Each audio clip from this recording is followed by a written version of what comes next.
ሸገር ካፌ ሸገር ካፌ ሸገር ካፌ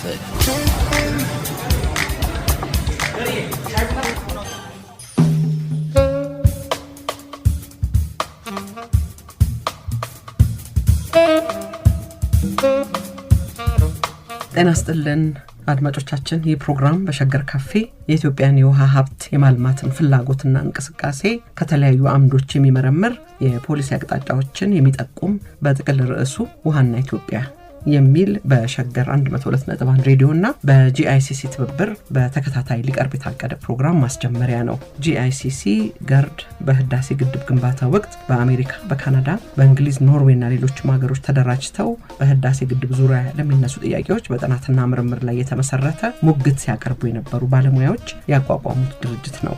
እነዚህ ባለሙያዎች የህዳሴ ግድብ ተጠናቋል፣ የኢትዮጵያን ውሃ ሀብት ከህልውናችን ጋር አያይዘን መወያየት፣ ሐሳብ ማመንጨት፣ የፖሊሲ ሐሳብ ማቅረብ ያስፈልገናል የሚል ሐሳብ ይዘው ሲቀርቡ ከውይይቱ ብዙ ጥቅም እንደሚገኝ በማመን የተቀበልናችሁ በደስታ ነው። ፕሮግራሙ የኢትዮጵያ የውሃ ሀብትም ሆነ የውሃ ሀብትን የማልማትን ፍላጎት ከተለያዩ አምዶች ማለትም ከጂኦፖለቲካው፣ ከኢኮኖሚ፣ ከአገልግሎት፣ ከጤና፣ ትምህርት በአጠቃላይም ማህበራዊ ጥቅም አንጻር ትንታኔ የሚያቀርብ ይሆናል። እንግዶቹን ላስተዋውቃችሁ የዛሬውን ዶክተር ጥሩሶ አሰፋ በትምህርታቸው በውሃ ሀብት ምህንድስና በአየር ንብረት ለውጥ ላይ በርካታ የምርምር ጽሁፎቻቸው የታተሙላቸው ሲሆኑ በዩኒቨርሲቲ ኦፍ ሳውት ፍሎሪዳ ያስተምራሉ። በዚሁ ስቴት በታምፓ ቤይ ውሃ መስሪያ ቤት አማካሪ ናቸው። የፍሎሪዳ ዋተር ኤንድ ክላይሜት አላያንስም ሊቀመንበር ናቸው። በጂአይሲሲ በኩል የዚህ ፕሮግራም አስተባባሪ ናቸው። ሹመት አላቸው ማለት ነው። አቶ ዳንኤል ጌታቸው በላንካስተር ዩኒቨርሲቲ ዲፕሎማሲና ዓለም አቀፍ ግንኙነት እንደዚሁም አሜሪካ ኤምቢኤ እና እንደዚሁም በሄልት ኬር ኤምኤ ሰርተዋል። በሂውስተን ቴክሳስ በሚገኘው ቤይሎር ኮሌጅ ኦፍ ሜዲሲን እንዲሁም ቴክሳስ ቺልድረንስ ሆስፒታል ሊድ አድሚኒስትሬተር ናቸው። ለልባቸው ቅርብ የሆኑት በህዳሴ ግድብ፣ በሄሪቴጅ እና በጤና ጉዳዮች ላይ ተግተው ይሰራሉ። የጂአይሲሲ ሊቀመንበርና ፋውንደር ናቸው። እሳቸውም ስልጣን አላቸው ማለት ነው። ዶክተር ሰሙ አያሌው ሞገስ፣ ዶክተር ሰሙ ሞገስ ይሏቸዋል። የአያት ስማችን የቤተሰብ ስም ሆኗል ብዬ ነው። የትምህርት መስካቸው የውሃ ኢንጂነሪንግ ነው። የጥናት መስካቸው ሃይድሮሎጂ፣ የአየር ንብረትና የውሃ ሀብት ላይ ያተኩራል። በአሁኑ ሰዓት ቴክሳስ ዳላስ ከተማ ሲኒየር መሐንዲስ ናቸው። በዩኒቨርሲቲ ኦፍ ቴክሳስ አጃንክት ፕሮፌሰር ናቸው። በአርባ ምንጭ ዩኒቨርሲቲ እና በተለያዩ የአፍሪካ ዩኒቨርሲቲዎች አስተምረዋል። ዶክተር በለጠ ብርሃኑ እዚሁ ከአዲስ አበባ ስለሆኑ ቀረብ ስላሉኝ ነው መሰለኝ የመጨረሻ ያረኳቸው። በአዲስ አበባ ዩኒቨርሲቲ እና በፍሎሪዳ ኢንተርናሽናል ዩኒቨርሲቲ የፒኤችዲ ዲግሪ ሰርተዋል። በስራ በኩል በአዲስ አበባ ኮሌጅ ኦፍ ቴክኖሎጂ አሶሺየት ፕሮፌሰር ናቸው። የጥናት መስካቸው ሃይድሮሎጂ እና የውሃ ሀብት ነው። በምግብ ዋስትና፣ በድርቅ፣ በተፋሰሶች ጥናት ላይ በርካታ ጽሁፎችን አሳትመዋል። ሁላችሁንም ከልብ አመሰግናለሁ። ውይይቱ የሚካሄደው በበይነ መረብ ነው። እኔና ዶክተር በለጠ ከሸገር ስቱዲዮ ሶስቱ ካሉበት ከአሜሪካ ሆነው ውይይቱ እናካሂዳለን። ፈቃዳችሁ ስለሆነ በዚህ ጉዳይ ለመወያየት በጣም አመሰግናለሁ።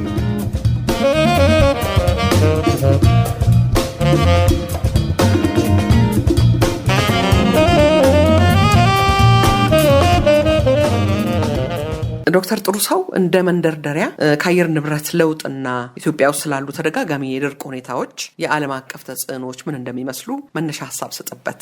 በጣም ጥሩ። እኔ እንግዲህ ዛሬ በአንድ በኩል ከወይዘሮ ማዛ ጋር በዚህ ፕሮግራም ላይ እንደ ጠያቂም እንደ መላሽም ሆኜ ልጀምር ነው ማለት ነው። እንግዲህ በየአመቱ የሚደጋገም የሚቀያየር ብዙ ሰዎች እንግዲህ እኔ የአማርኛውን ቃልም ባላቀው ላኒኛ ኤልኒኞ የሚባል የአየር ንብረት ሁኔታ አለ። አንዳንድ ሰዎች ላያውቁ ይችላሉ። ይሄ እንደውም መጀመሪያ ኤልኒኞ የሚባለው ነገር የመጣው በዚህ በላቲን አሜሪካ አካባቢ ፔሩ ያሉ ታንኳ ነጂዎች መጀመሪያው በ1890ዎቹ አካባቢ በጣም ብዙ ዝናብ ሲዘንብ እና የዛን ጊዜ ደግሞ ብዙ አሳ ስለሚያገኙ ያ ጊዜ ደግሞ ብዙ ጊዜ ከገና ጋር ክሪስመስ ጋር ስለሚገናኝ ኤልኒኞ ልጁ ብለው ነው በስፓኒሽ የተናገሩት። በኋላ ደግሞ አጥኚዎች መጥተው የዛኛው የተጋላባጩ ውቅያኖሱ ሲቀዘቅዝ ላኒኛ ወይም ልጅቷ ብለው ሰየሙ።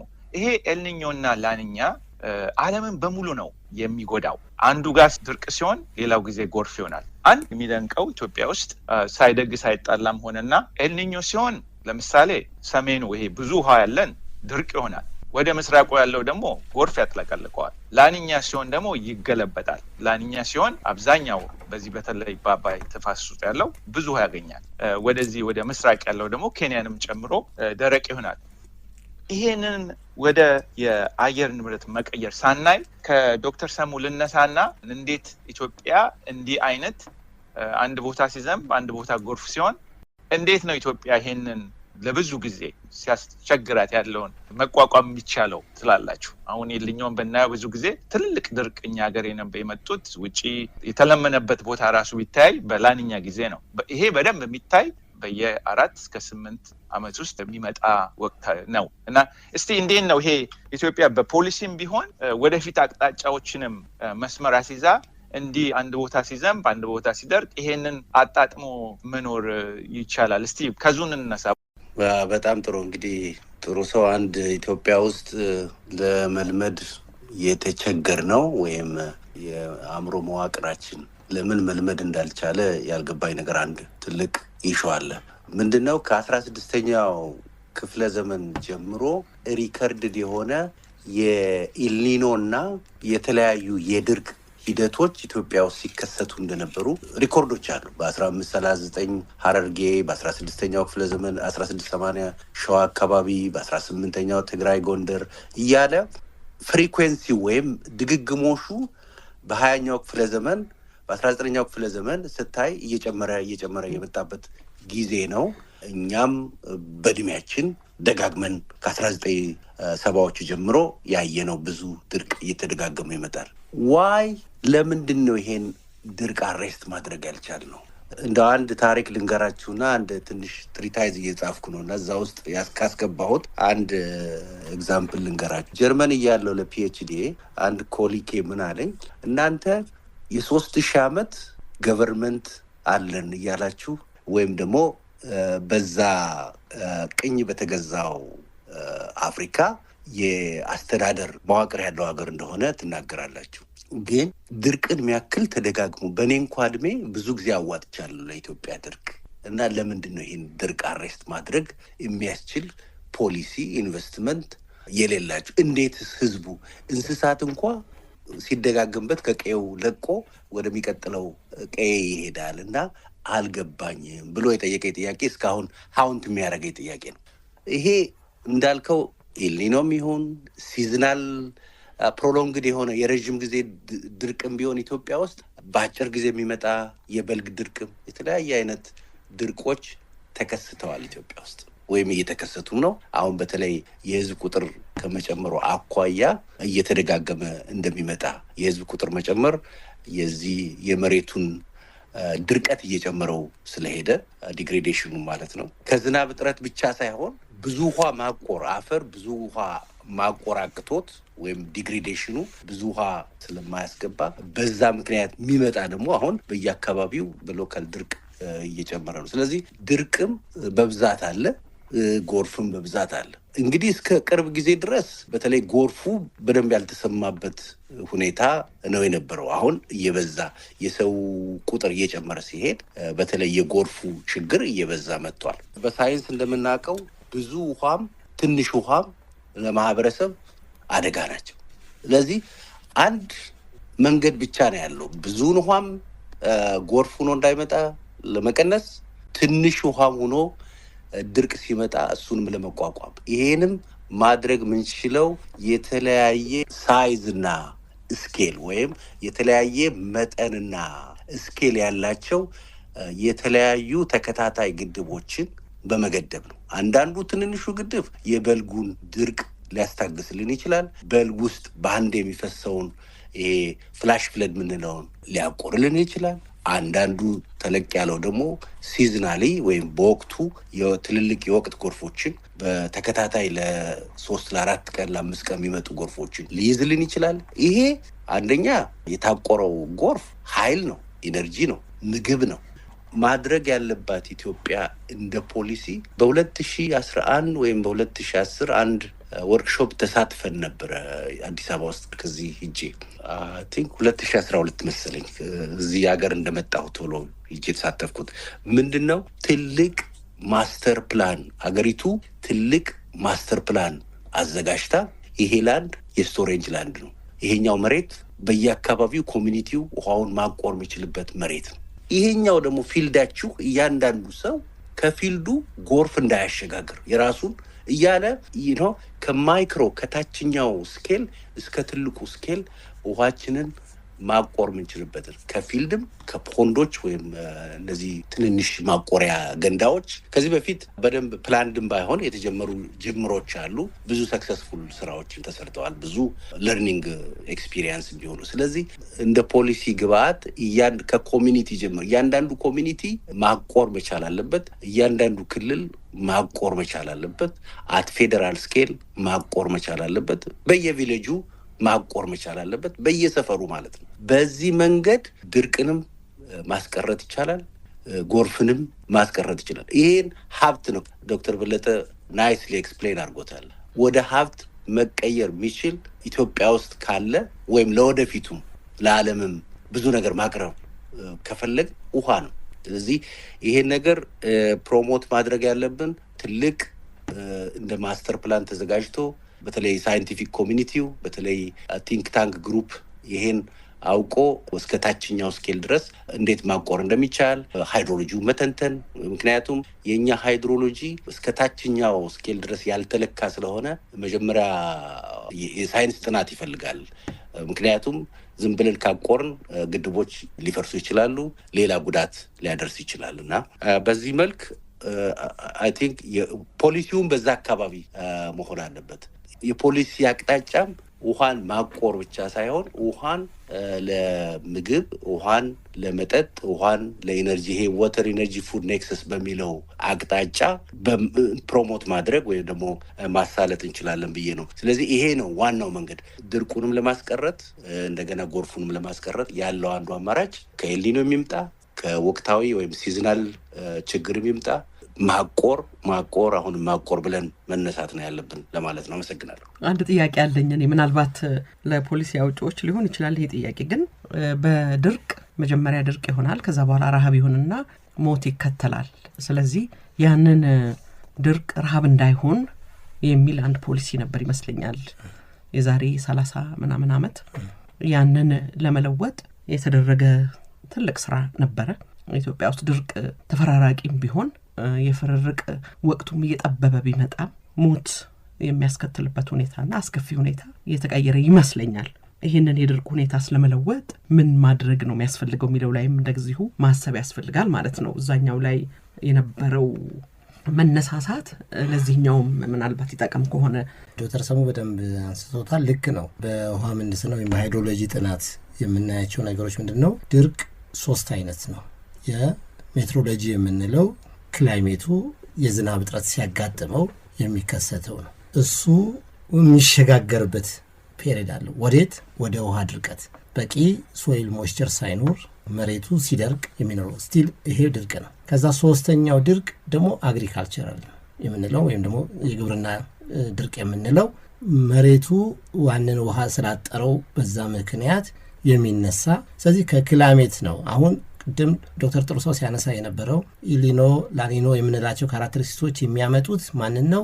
የክላይሜት የምንለውን ወይም ደግሞ ሜትሮሎጂካል የምንለውን ድርቅ ነው። ይሄ ድርቅ በኢሊኖ ጊዜ ይከሰታል፣ በላኒኖ ጊዜ ደግሞ ጎርፍ ይሆናል። ቅድም ዶክተር ሰሙ በደንብ ስላመጣው እዛ ላይ ብዙ አልጨምርበትም። ይህንን ግን ወደሚቀጥሉት ከመሸጋገሩ በፊት መቀየር ያስፈልጋል። አሁን ረሃብ የሚደርሰው አግሪካልቸራል ድርቅ ተከስቶ በቂ ምርት ሳይመረት ቀርቶ ሰው የሚበላው ሲያጣ ነው ተራበ ረሃብ የምንለውና በጣም ጥሩ መነሻ ነው።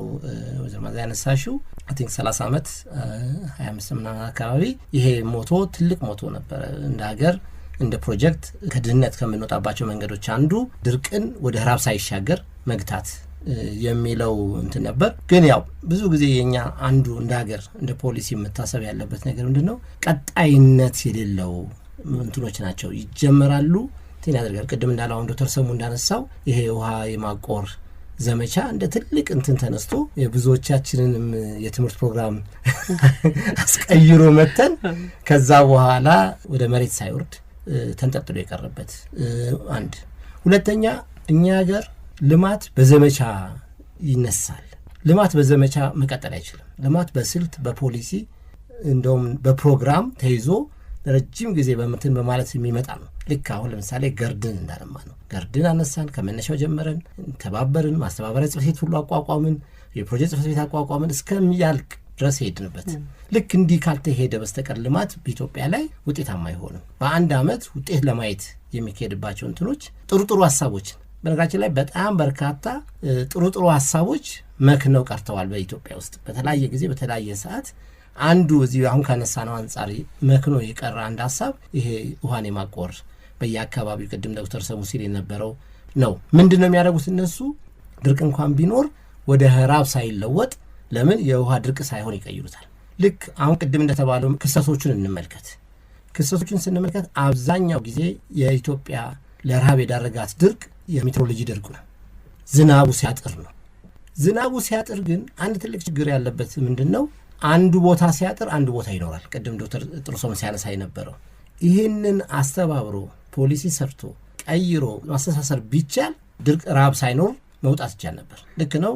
ይሄ ሰሜናዊና ሰሜን ምስራቅ ቀጠና ይዞ ምስራቁን ይዞ ወደታች ያለው በጣም ፍሪኩዌንትሊ የሚደርቅበት ጊዜ ነው። በአንጻሩ ደግሞ ምዕራቡ ቅድም እንዳልነው ውሃ ብዙም ስላለው ምንም እንኳን ዘንድሮ ክላይሜቱ ያጠረ እንኳን ቢሆን እንትን አያደርግም። ይሄ አንዱ የሚታይ ክስተት ነውና እንደውም አንድ የጥናት ጽሑፍ ላይ ያነበኩት አሁን ጸሐፊውን ማስታወስ ይቸግረኛል እንጂ በጣም እንትን የነበረው አሁን ትልቁ የድርቅ ዘመን የሚባለው ኢትዮጵያ ላይ 1977 ነው። የ1977 ድርቅ ወቅት በዚህ በምዕራብ ኢትዮጵያ በቤኒሻንጉልና በወለጋ የተመረተ በቆሎ ገበያ አጥቶ ሁሉ እንኳን ተቸግሮ ነበር።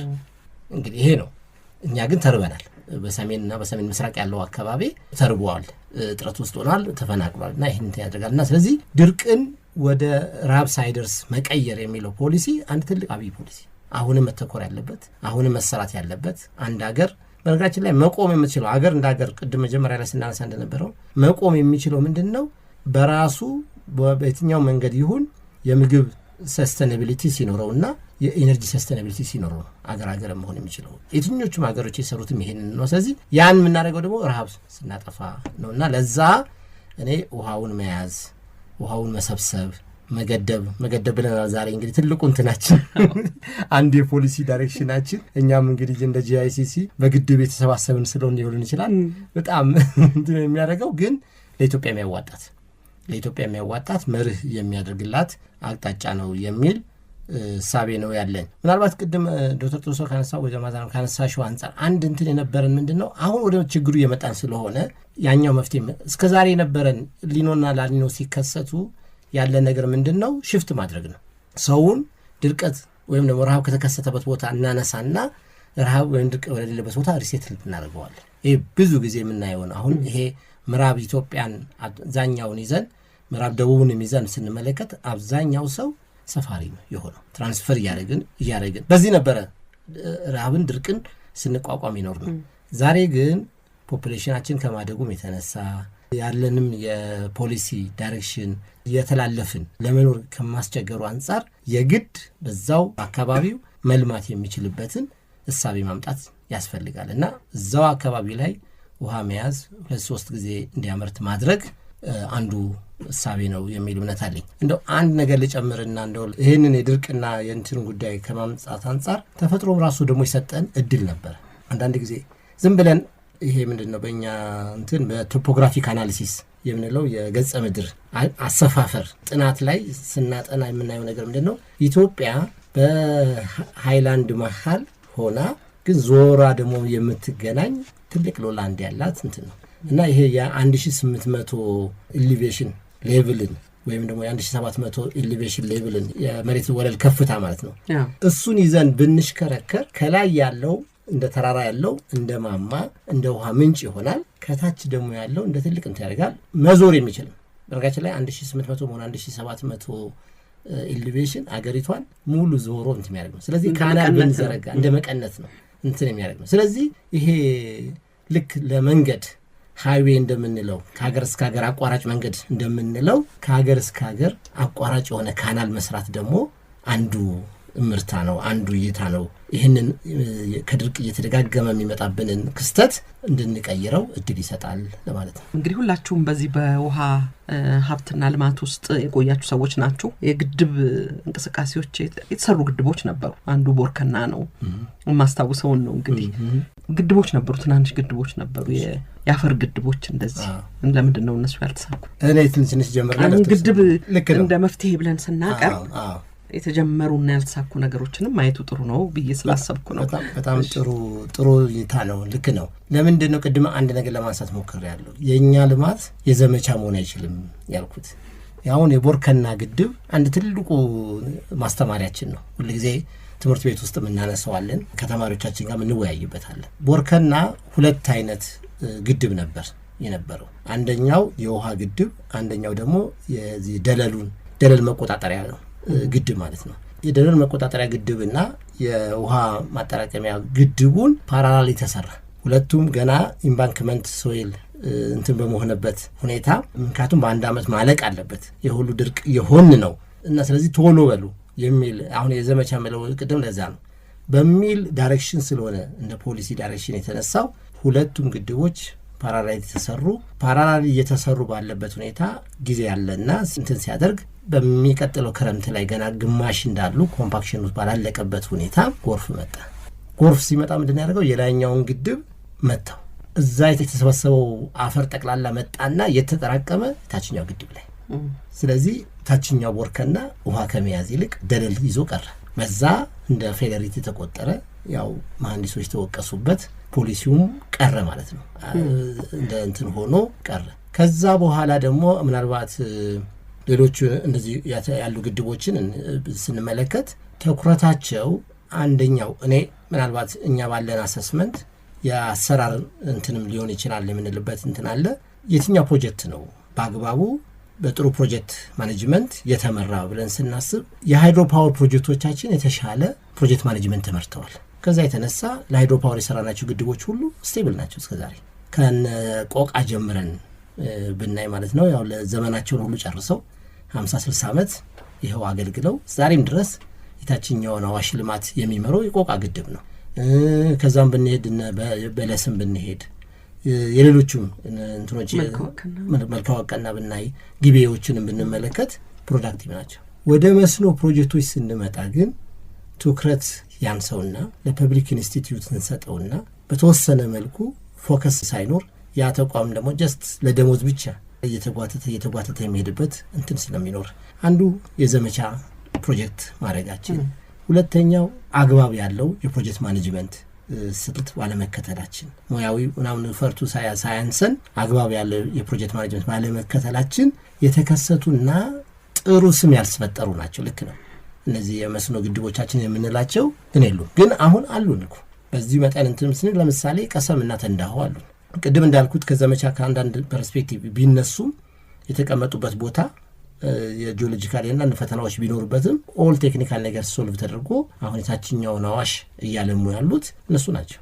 እኔ አሁን የተንዳሆን ግድብ በጣም ትልቅ ቅድም ያልሽውን ክስተት 2015 ላይ ሲፈታ እኔም ራሱ እንደ አንድ ቴክኒካል ኮሚቴ የተሳተፈበት አይተናል። 2015 ላይ ድርቅ ነበር፣ በተለይ ይሄ ምስራቁ አካባቢ ያለውን ይዞ አዋሽን ይዞ። ስለዚህ ውሃ አልነበረንም። የቆቃ ላይ ያለችው ውሃ ማክሲመም ሊዳረስ የቻለው እስከ መታራ ነው። ከመታራ በታች መጠቀም አልቻለም። ስለዚህ ቀሰም ላይ የነበረውን ውሃ ሌላ ጊዜያዊ ካናል ተሰርቶለት መካከለኛውን አዋሽ ይሄ መልካ ወረር ምናምን የምንለውን አካባቢ እንዲያጠጣ ተደረገ። ከዛ ተንዳሆ ላይ ስንሄድ ባለችው የያዘው ውሃ በቦተም አውትሌቱ እየፈሰሰ ያለበት ሰዓት ነበር። ቦተም አውትሌቱ እንዲቆጣጠረው አድርገን ስልት ከተደራለት በኋላ ምን ተደረገ? እስከ ሰኔ ድረስ ያንን የተንዳሆን ፓስቶራሊስት ሶሳይቲ ይዞት ከችግር አውጥቶት ሄዷል። ልክ እንደዚህ ነው። አሁን ግድቦች ሲኖሩ ረሃብ ሳይኖር መፈናቀል ሳይኖር ይጠፋል፣ ይወጣል። አሁን በቅርቡ የተሰራውንም አንቶ ከ3 ዓመት ይመስለኛል አይደለ በፊት የዚህ ቦረና ችግር የተባለውና በሁሉም ቦታ ሲያደርግ። ስለዚህ ምንድነው አሁን የኦሮሚያ መንግስት በዛ ክልል አካባቢ ያደርገው የነ ፈለን የሚል ትልቅ እንትን አነሳና ወደ 80 የሚሆኑ አነስተኛ ግድቦችና ኩሬዎች ነው የተሰራው። ተመሳሳይ ክስተት አሁን በ2022ም ነበረ፣ ግን ድርቅ እንደዛ አፌክት አላደረገም። ለምን ያለችው ምንድነው አንድ ጥሩ ነገር ቅድም ጥሩ ሰው ማንስቶት እኛም ካፒታላይዝ ማድረግ ያለብን የፖሊሲ አውጪዎችም ሊያስቡት የሚገባው ነገር ምንድነው የቦታና የጊዜ መዛባት እንጂ የሚፈጥረው ሙሉ ለሙሉ የእጥረት አይከሰትም። አሁን አመታዊ የዝናብ መጠን ስሌት እንኳን ብናይ በጣም ድርቅ የሆነበት አመት እንኳን ዝናብ ነበር።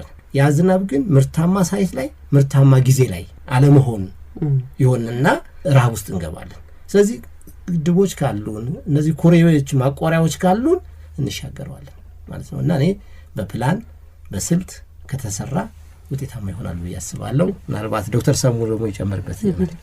ወደ መደምደሚያው እየሄድን ይመስላል።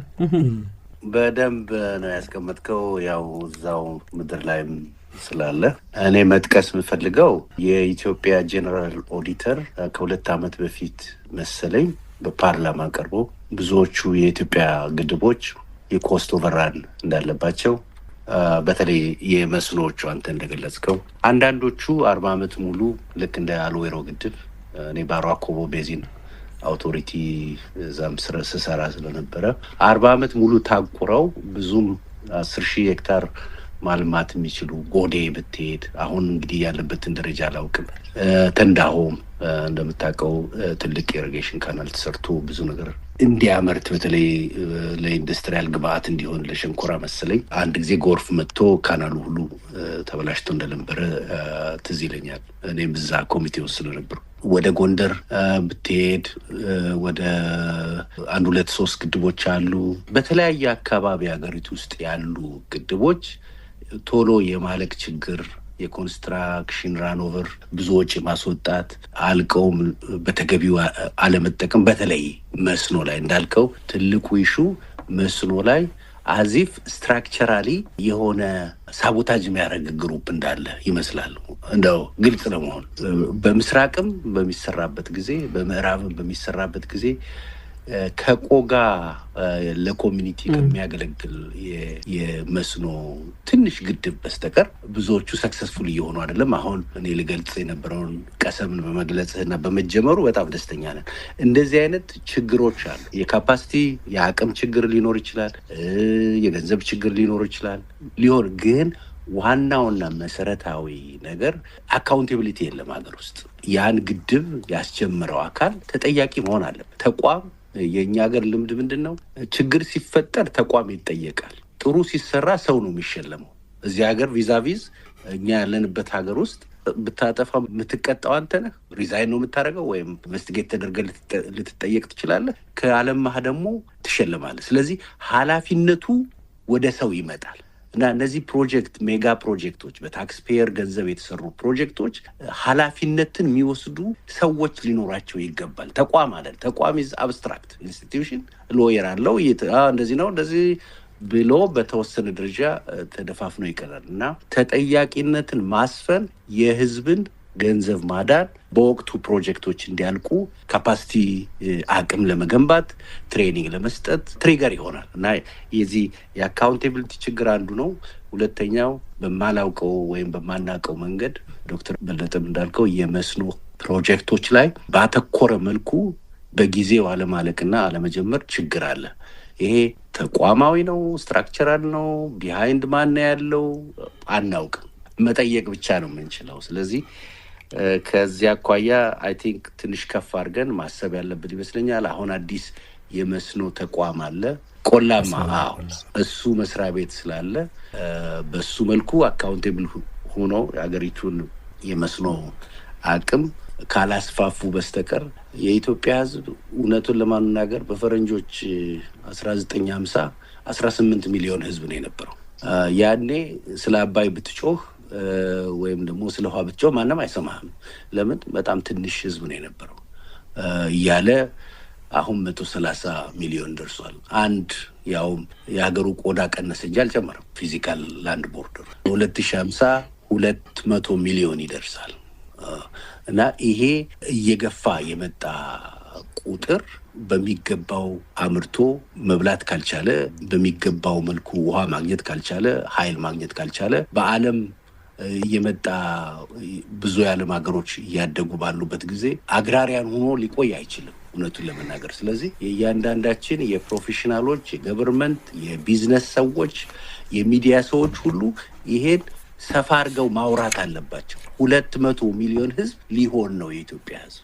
ድርቁ ደግሞ ከአየር ንብረት ጋር ተገናኝቶ እየመጣብን የአካባቢው የሪጂናል የውሃ ኢንተረስት ደግሞ ዶክተር በለጠ እንዳልከው ቱርክ እስክደርስ ድረስ ደረቅ መሬት ነው ያለው። ዙሪያውን ካለው የውሃ ምንጭ ኢትዮጵያ ብቻ ነው እና እንዴት አድርገን ነው ለኛም በሚጠቅም መልኩ ለሌሎችም በሚጠቅም መልኩ ይሄን ውሃ አቁረን መጠቀም ያለብን? ይሄን ማሰብ ማሰላሰል እና ፕሮሞት ማድረግ ያለብን ጉዳይ ነው ብዬ ነው ማስበው። ዶክተር ጥሩሶ ቀደም ትንሽ ከተነገረው ከዶክተር በለጠ ካለው ከአሰራር ጀምሮ ክትትል እንዴት መሆን አለበት የሚል እና አሁን ዶክተር ሰሙ ያቀረብከውም ይሄ በፖሊሲም ደረጃ መታየት ያለበት ነው። የዛሬ ዓመት ይሁን የዛሬ 2 ዓመት አንድ ጋዜጣ ላይ የወጣ ጽሑፍ አይቼ የሆነ ለዚህ ለእርሻ የተሰራ ግድብ ይሄን የሚሰራው ኮንስትራክሽን ካምፓኒው ባለቤቱንም አላወቅኩትም ይሄን ያህል ሚሊዮን ብር ይፈልጋለሁ ብሎ ያወጣውን ጋዜጣ እንትን አንብቤ ያለው። እንግዲህ ያን የተሰራውን ግድብ የትኛው የመንግስት አካል ባለቤት ራሱ መሆኑን አለማወቁና ብሩ እንዳለበት የሚያሳየው ትልቅ ወደፊት መታየት ያለበት ነው። ዞሮ ዞሮ ግን ቀደም እንዳነሳችሁትም የውሃ በሁሉ ቦታ በአንድ ጊዜ አለመገኘት ግድብ የግድ ነው። ያደጉ ሀገሮችም ደግሞ የሚያሳዩን እሱ ነው። አሁን ወደፊትም የምናያቸው እነ ቻይናንም አሜሪካንም ብናይ አሜሪካ አሁን ለምሳሌ አነስ ያለና እስከ ትልቅ ግድብ ድረስ 90,000 የሚሆን ግድብ አላቸው። ቻይና ብትሄዱ ደግሞ እስከ 100,000። እንግዲህ ቀላል አይደለም። ስለዚህ እንዳላችሁት ትልቁ ይሄንን ችግር ሊፈታ የሚችለው የግድብ ነው። እስቲ ወደ አየር ንብረት ለውጥ እንለፍና የአየር ንብረት መለወጥ አንዱ ትልቅ ችግር ነው። በኢትዮጵያም ይሁን በአፍሪካ ቀንድ በአፍሪካም ብቻ ሳይሆን በዓለም ደረጃ ሳይንሱ እንግዲህ እንደሚለን አየር ሲሞቅ ሰማዩ ብዙ ውሃ ስለሚይዝ ሲዘንብ ዶፍ ይሆናል ነው። በአንዴ ሲዘንብ ብዙ ጊዜ በአጭር ጊዜ ይዘንባል። አንዳንድ ጥናቶችን ለማየት ሞክሬ ነበር። በተለይ ኢትዮጵያ ዝናብ ወደፊት ብዙ ይቀንሳል የሚል ሳይሆን ይጨምራል ነው። ግን ይሄ የዝናቡ አመጣጥ ደግሞ አሁን እንዳልኩት በአንድ ጊዜ የሚመጣው ዶፍ ሆኖ የሚመጣው እና በተለይ ደግሞ ሙቀትም ጋር የሚገናኝ ነው ያለው። ቀደም ስራዎች ተሰርተው በዘመቻ እንሰራለን። ትምህርት ቤትም ስናስተምርበት የነበረው መሬት ላይ ሳያርፍ ቀርቷል ብለህ ተናግረ ነበር ዶክተር በለጠ። ይሄንን አሁን ስንመለከት የአየር መቀየርን ስንመለከት እንዳልኩት እንግዲህ ብዙ ዝናብ በአጭር ጊዜ የሚመጣና ሙቀት የሚጨምር ነው። ወደፊት እንግዲህ ይሄ ደግሞ የገበሬውንም ሰብል በተለይ አሁን እኛ ቡና ነው እንግዲህ ትልቅ ገቢ ያለን ቡናን ራሱ ምን ያህል ወደፊት እንግዲህ የአግሪካልቸር ኤክስፐርትም ማምተን የምንነጋገርበት ጉዳይ ሊሆን ይችላል። ቡና ራሱ አሁን በዓለም ላይ የታወቁት አረቢካና ሮቡስታ የሚባሉ 2 አይነቶች ናቸው ያሉት። ኢትዮጵያ ውስጥ ያለው አረቢካ ነው። ብዙም ውጪ ብዙ ብር የሚያደርግ ነው። ግን ለዚህ ለክላይሜት መለዋወጥ እሱም በጣም ይጠቃል። እነ ብራዚልም እነ ኮሎምቢያም አሁን ትልቅ የሚያመርቱት የተወሰነውን ስራቸውን ወደዚህ ወደ ሮቡስታ የመቀየር ሁኔታ ላይ እንዳሉ የቅርብ ጥናቶችም አይቻልም። አሁን ጥያቄ ምንድነው? የአየር ንብረት ሁኔታ ኢትዮጵያን እንደዚህ ቢያንስ በሳይንስ ደረጃ እንዴት ኢትዮጵያን ሊጎዳት እንደሚችል ከውሃው ተነስተን እስከ እርሻው አለ እናንተም የምታስተምሩበት ነው። እንዴት ነው ይሄን መሬት ላይ መውረድ የሚቻለው? እኔ ባለፈው አዲስ አበባ ዩኒቨርሲቲ መጥቼ ብዙ ጊዜ የሚሰሩ በዚህ በዶክተራል ጥናት ላይ ሳይ ክላይሜት ቼንጅ እና ይሄ የሚል ማት ጽሁፍና ጥናታዊ ጽሁፍ ነው ያየሁት። እንዴት ነው እንዲህ እውቀቱ አልጎደለንም፣ የተጠኑ ጥናቶች አሉ። እንዴት አድርገን መሬታ ላይ እናውርደው? መንግስትስ እንዴት ነው ለዚህ ለተሰሩ ስራዎች ቅድሚያ ሰጥቶ ማድረስ የሚችለው? ዶክተር በለጠ ጥሩ ሀሳብ ነው። ልክ ነው። እኔ እዛ ላይ ብዙ አልጨምርም። አንተ ነሳኸው ክላይሜት ቼንጅ ለውጥ ያመጣል ክስተት ያመጣል የሚለውን ነገር በትክክል በተለያዩ እንትኖችም ለማየት ተሞክሯል። ያም አንዱ ምርት እንትን ነው። ሆኖም ግን አንዱ ትልቁ ነገር ምንድነው ምን እንስራ የሚለው ላይ ብናተኩር፣ ምክንያቱም ክላይሜት ቼንጅ አለ የሚለውን የለም የሚል ተሟጋች ቡድን አለ። እኔ አሁን እዛ ውስጥ አልገባም። ለሱ ሌላ እንትን ይሆናል። ምናልባት ሌላ ጊዜ አለ የለም የሚለውን በሌላ ርዕስ እንትናመጣለን ብንወያይ ነው የሚሻለው። ግን አለ ቢያንስ ቫሪያቢሊቲ አለ። ይሄ ለውጥ ደግሞ የራሱ የሚያመጣው ነገሮች አሉት። 2-3 ጥናቶችን አይተናል። እኛም ቅድም ካነሳው ከቡናው እንትን ጋም ተያይዞ ፕሮፌሰር ደምሴ ዛራ ኪሎ ያሉ ያነሱት ያጠኑት ጥናቶች አሉ። ከውሃ ልማት ምን ተናግሯል? በእርግጥ አንዱ ሊሚቴሽናችን ቅድም አንተም እንዳነሳው ጥናቶቻችን በአብዛኛው ኢምፓክቱ ላይ ኢምፓክት አለ ወይም ደግሞ ተጽዕኖ አለ የሚለው ነው እንጂ እንዴት እንፍታው ወደሚለው ይሄ አሁን በተለይ አይፒሲሲ ከዚህ ከ2019 በኋላ በሪፖርቱም ዳይሬክሽን የሰጠው አሁን ከዚህ በኋላ ስለ ኢምፓክት እያወራ መኖር የለብንም ከዛ ይልቅ ወደ ፓዝዌይስ ወደ ሚቲጌሽን እና አዳፕቴሽን ስትራቴጂስ መቀየር አለብን በሚለው እንትን ምህንድስናዊ በሆነ መልኩ የተሰሩ በርካታ እንትኖች የሉንም ግን የተወሰኑ ተሞክሮች አሉ። አሁንም አንዱ እንትን የምናደርግበት አንዱ ትልቁ ነገር ቅድም እንዳነሳ ነው የውሃው ሂደት በክላይሜት ቼንጅ ምንድን ነው እየሆነ ያለው ስንል አንዱ የታይም ቼንጅ ነው የሚያመጣው። ለምሳሌ ክረምት ኤርሊ ጁላይ ይጀምር ከነበረ ጁላይ ይተውና ዘግይቶ ጁላይ መጨረሻ ወይም ደግሞ ኦገስት ላይ መጀመር ከዛ ደግሞ እንዳልከው ፈጣን ይሆንና ደግሞ ዘግይቶ ቀስ ብሎ ኦክቶበር ያልቅ የነበረው ቶሎ ብሎ መስከረም ላይ ተቋርጦ መቅረት እነዚህ ነገሮች ናቸው በትክክል አንዱ የታዩት። በማግኒቲዩድ ደረጃ ክሊርሊ የሆነ የማግኒቲዩድ ቼንጅ በሬንፎል ላይ አልታየም። አሁን እንግዲህ ያሉን ጥናቶች ቁጥሮቹ የሚያሳዩን ቫሪያብል ነው። አንዳንዱ ዓመት የጨመረ አንዳንዱ ዓመት የቀነሰ እንደዚህ ነው እንጂ በሙሉ ትሬንድ በሆነ መልኩ ሬንፎል እየቀነሰ ነው የሚል የለም። ክላይሜት ቼንጅ ላይ እያየን ያለነው ትልቁ ነገር ምንድነው ቴምፕሬቸር ግን እየጨመረ ነው የሚለው በደንብ ተደጋጋሚ በተለይ ኢትዮጵያ ላይ ሰራናቸው ፔፐሮች የሚያሳዩን እሱ ነው ግልጽ በሆነ መልኩ።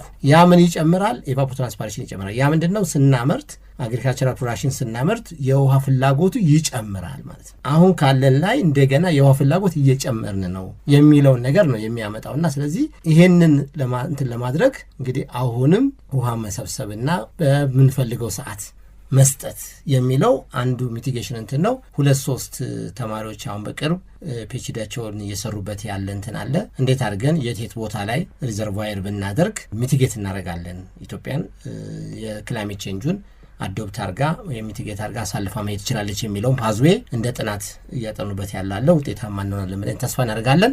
ሃይፖቴሲሱ ግን ግልጽ ነው።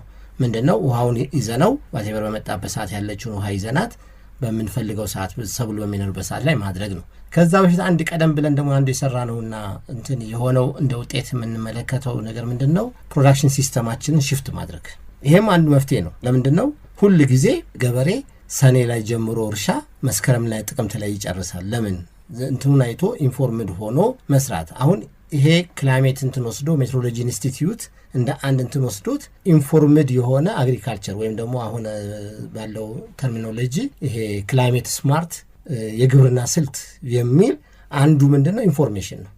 ስለዚህ መቼ መዘራት አለበት የሚለውን ኢንፎርሜሽን ሜትሮሎጂ እያወጣ የመስራት ጅማሮ አለው። ገና በደንብ ግን የጠነከረ አይደለም።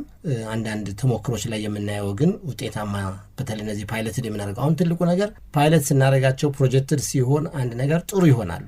እነሱን ወስደን አገራዊ ስናደርገው ስፋቱም ሊሆን ይችላል ዳይቨርሲቲያችንም ሊሆን ይችላል ውጤታማ የሆነ አይደለምና ይሄ ግብርና ምርምር ከሜትሮሎጂ ጋር እንትን አድርጎ ይሄ አግሮ እንትኑ ሽፍት ማድረግ የሚለው ቅድም እንዳልኩት የቡና ቤልቱ ላይም የቤልት ሽፍት እንደ አንድ ጥናት እንደ አንድ ፕሮዳክት ሪፖርት ተደርጓል።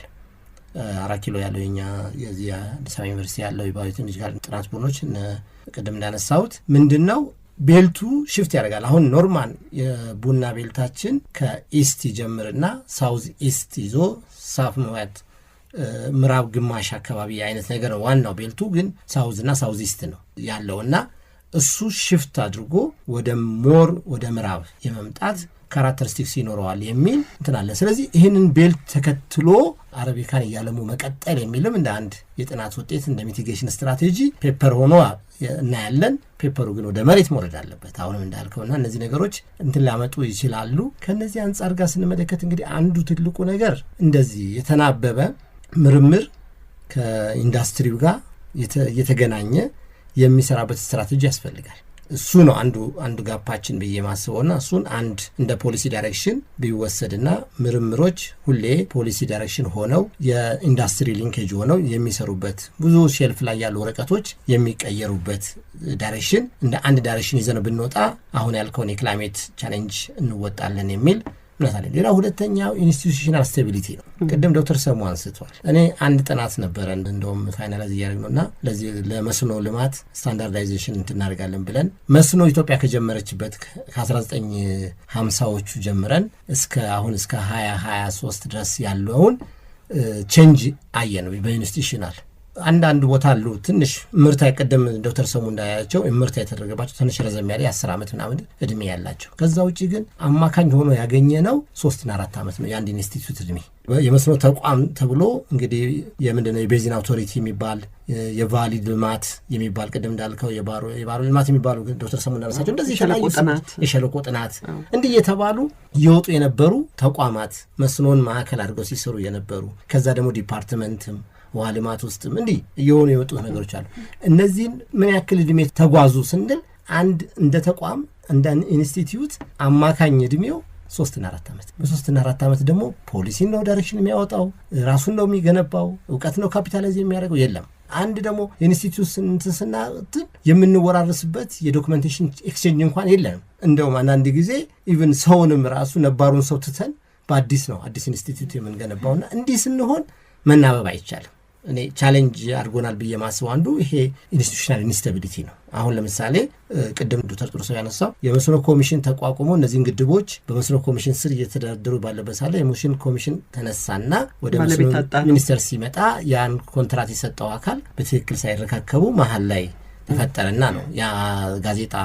ወጣ የተባለው ግን ወዲያው ሚኒስትሩ ግን ተቋቁሞ ነገሮችን ሲያደርግ ተቀብሏቸው አሁን እነዛን ግድቦች ሚኒስትሩ ነው እየመራቸው እያስተዳደራቸው ያለው አሁን ባለው ሁኔታ እዛ በቅርበትም ካለው እንትን አንጻርና እንደዚህ አይነት ክስተቶቹ የሚመጡት የኢንስቲትዩሽኑ የተቋሙ ያለ መረጋጋት ሁሌ በየመዋቀሩ በየጊዜው የመለዋወጥ በተለይ ምክንያቱም ግብርና ሚኒስቴርና ውሃ ልማትም በሁለት ብዙ ጊዜ በጣም ብዙ ጊዜ የሚበተኑና እንደገና ተመልሰው የሚሰበሰቡ ናቸው በጣም ያሳዝናል በጣም ትልቅ እንትን ቅድም እኮ አንዱ ፕሮጀክት ማኔጅመንት ሳነሳ የኃይልን ጉዳይ አንስቻለሁ ምንም ይሁን ምን ትንሽ ነው አሁን የኃይል ተቋማችን ላይ መብራት ኃይልን ለረጅም ጊዜ ነው በእድሜያችን ልክ ነው የምናውቀው አሁን ኃይልና አገልግሎት ለሁለት ተከፈለ እንጂ ስቲል ያንን የማምረት እንትን ይዞ ነው ያለው ወደ ግብርና ወደ መስኖ ወደ ውሃ ልማት ስንመጣ ግን ይሄ ስታቢሊቲ ያንሳል ይሄ መስተካከል ያለበት ይመስለኛል እንደ አንድ ባለሙያ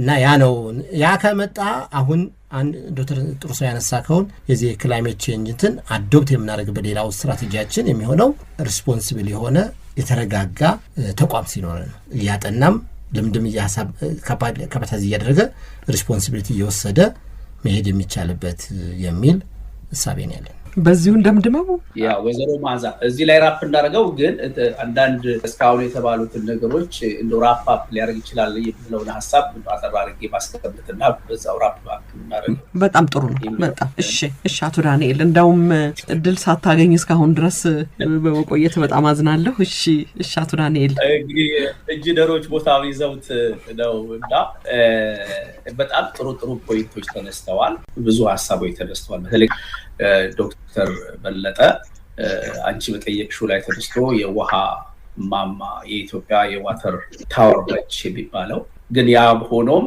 ቀደም ደግሞ ዶክተር ሰሙ አካውንት ያደረገው ኢትዮጵያ ከ16ኛው ዓመት ጀምሮ እኛም በእድሜያችን የምናውቀው ይሄ ተደጋጋሚ ድራውት በረሃብ በድርቅ የምንጎዳው ነገር ሁለቱ ነገሮች ዋተር ታወር ተብሎ እንደገና በድርቅ መምታቱ ትልቅ ዲስኮኔክት ያለ ይመስላል እና ያንን በተመለከተ ዶክተር በለጠ ውሃ ማማ የሚለው ምንድነው የሚለውን በደንብ አድርጎ ነው ያስረዳው ምክንያቱም የፕሮግራማችንን ዓላማ በእኔ እምነት ያ ነገር በደንብ ይገልጻል ብዙ ነገሮች ተዋይተናል ግን ብሮድሊ ሁሉን በአንድ ላይ በመናይ ጊዜ ኢትዮጵያ ውሃ ማማ እየተባለች ተደጋጋሚ የሆነ የውሃ ችግር ለምን ያጋጥማታል ነው እንደው ባጭሩ ይሄ የውሃ ማማ የሚለው እየተባለች ለምንድነው ችግር ሆነ የሚለውን በጣም ግልጽ በሆነ አናሎጂ ብናገረው አንድ ሰው ከቤቱ ጀርባ በትልቅ ታንክ ውሃ አለው እንበል ግን ያንን ውሃ ወደ ቤቱ አስገብቶ ውሃ ሊጠጣ የሚችልበት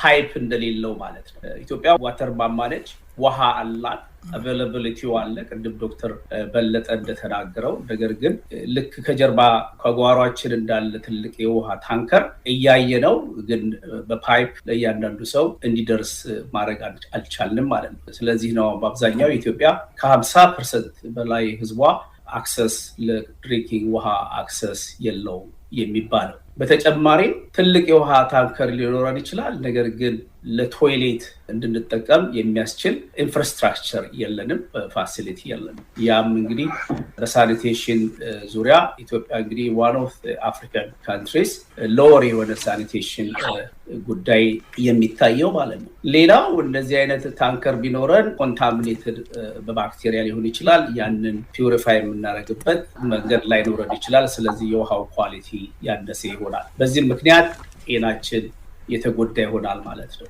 አንዳንዴ የውሃ ታንከር ሊሞላ ይችላል፣ ፍረድ ያስከትላል። አንዳንዴ ደግሞ ድራይ ያደርጋል።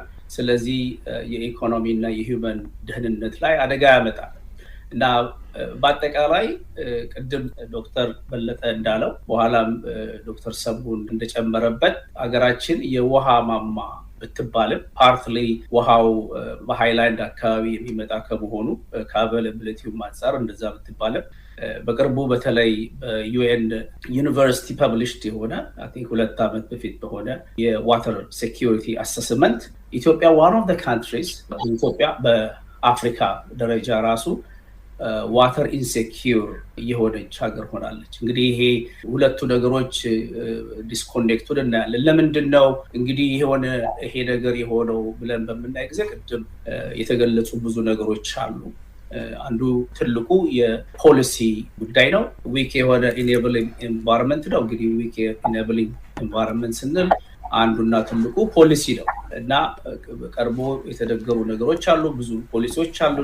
ፖሊሲ የመኖር ጉዳይ ብቻ ሳይሆን የኢምፕሊሜንቴሽንም ጥያቄ ነው። ሌላው ኢንስቲትዩሽንስ ናቸው። አሁን መጨረሻ ላይ ዶክተር በለጠም አሉድ እንዳደረገው ኢንስቲትዩሽኖች ጠንካራ አይደሉም። ጠንካራ የማይኖሩት ማንዴታቸው በጣም የደከመ ይሆናል ወይንም በየጊዜው ይቀያየራሉ። በቀየሩ ጊዜ ደግሞ አንዳንድ ነገሮች ይረሳሉ።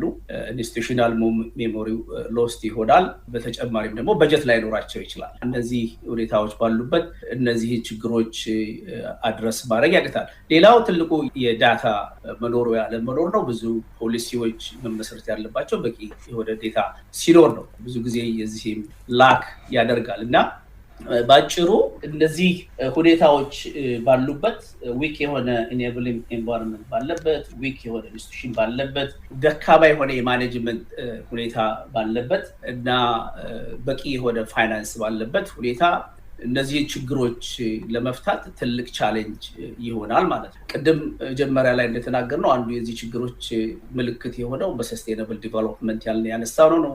ሰስቴናብል ዲቨሎፕመንት ከሁሉም ከ17ቱም ዓላማዎች ውስጥ ጋራ ውሃ በቀጥታ ወይም በተዘዋዋሪ ይገናኛል እና እነዚህን ነገሮች ለማሳካት ውሃ ላይ ያተኮረ ፕሮግራም እኛ አሁን የምናደርገው ፕሮግራም በጣም ወሳኝነት ያለው ይሆናል ማለት ነው። ይሄ ደግሞ አሁን እስካሁን እንደተነጋገርነው የኢንጂነሮች ወይም የሃይድሮሎጂ ጉዳይ ብቻ ሳይሆን መልታይ ሴክተራል የሆነ መልታይ ዲስፕሊነሪ የሆነ የብዙ ሰዎችን እውቀት የብዙ ሰዎችን ውይይት የሚጠይቅ ፕሮግራም ነው የሚሆነው።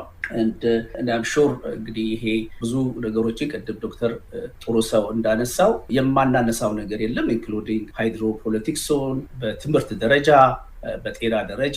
ሌላው አንዱ ትልቁ ነገር በገቨርናንስ ባለፈው ጥሩ ሰው ይሄንን የሚያነሳ ይመስለኛል። እንግዲህ ይሄ ኢንቴግሬትድ ዋተር ሪሶርስ ማኔጅመንት የምንለው ገቨርናንሱ ላይ የሚያካትት ነው እና የማንነካው ቦታ የለም እና ሹር ጥሩ ውይይት ይኖረናል። በጣም አመሰግናለሁ ወይዘሮ ባዛ። አድማጮቻችን ከኛ ጋር አብራችሁ ስለቆያችሁ በጣም እናመሰግናለን። በውይይቱ ተደስታችሁበታል ብዬ ተስፋ አደርጋለሁ። በዚህ ውይይት የተካፈሉት ዶክተር ጥሩሰው አሰፋ፣ አቶ ዳንኤል ጌታቸው፣ ዶክተር ሰሙ አያሌው ሞገስ፣ ዶክተር በለጠ ብርሃኑ ነበሩ። ሁሉንም ከልብ አመሰግናለሁ።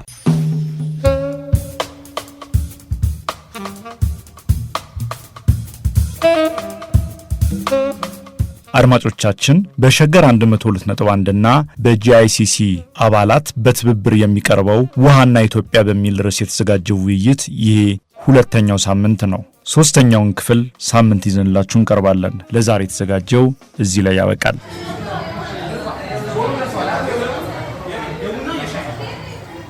ሸገር ካፌ ሸገር ካፌ ሸገር ካፌ